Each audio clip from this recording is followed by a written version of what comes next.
Olá, neuróticos! Aqui quem fala é o Dr. Hugo Soares, eu sou neurologista e hoje esse vídeo é para te falar um pouquinho sobre desmaios.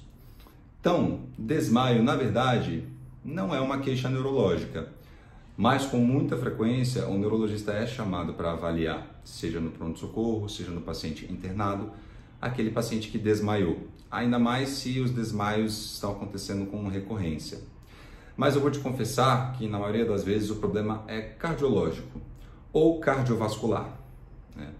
Por alguma alteração do coração ou do sistema cardiovascular, das artérias, é como se deixasse de ir sangue para o cérebro por um instante e isso faz com que o cérebro apague, em termos leigos, claro.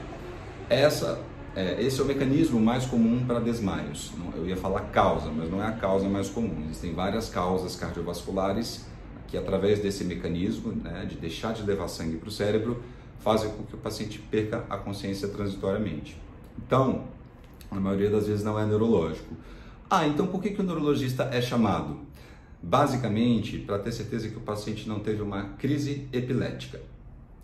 Mas crise epilética... O paciente não tem movimentos involuntários, não fica se batendo?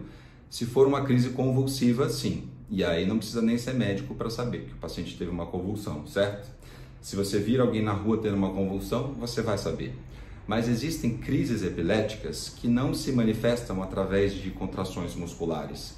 São crises epiléticas porque tem descargas elétricas cerebrais anormais, mas não são crises convulsivas, porque não tem manifestação motora, não tem contrações involuntárias. Então, esse paciente que supostamente desmaiou pode, na verdade, ter tido uma crise epilética. Como que eu vou saber disso? Bom, primeiro, se alguém presenciou, viu o paciente na hora que ele desmaiou, essa pessoa vai ser fundamental, porque ela vai relatar, ele teve movimentos involuntários, e a gente pede para descrever como é que foi essas contrações. Ou teve liberação esfincteriana, que a gente fala, que é quando urina ou defeca nas vestes. Ou teve mordedura de língua, principalmente na parte posterior da língua. Ou o paciente se machucou, né? Tá com partes do corpo machucadas.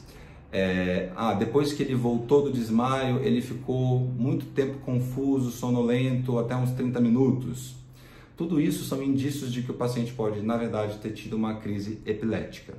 Ainda mais se isso já aconteceu mais de uma vez. Ainda mais se o paciente tem história de epilepsia em alguma fase da vida dele, na infância. Ainda mais se o paciente tem histórico familiar de epilepsia, outros parentes de primeiro grau ou de segundo grau que têm epilepsia também. Então, no fundo, quando o paciente desmaia e os médicos pedem a avaliação do neurologista, eles querem saber se pode ser alguma causa neurológica e o neurologista vai querer saber se pode ter sido uma crise epilética ou não.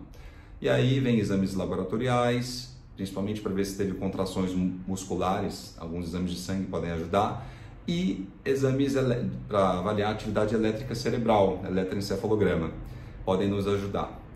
É isso, pessoal, vou falar um pouquinho sobre desmaios do ponto de vista neurológico. Se tiver ficado alguma dúvida, coloquem nos comentários que a gente pode responder, tá certo? Um beijo a todos, tchau, tchau.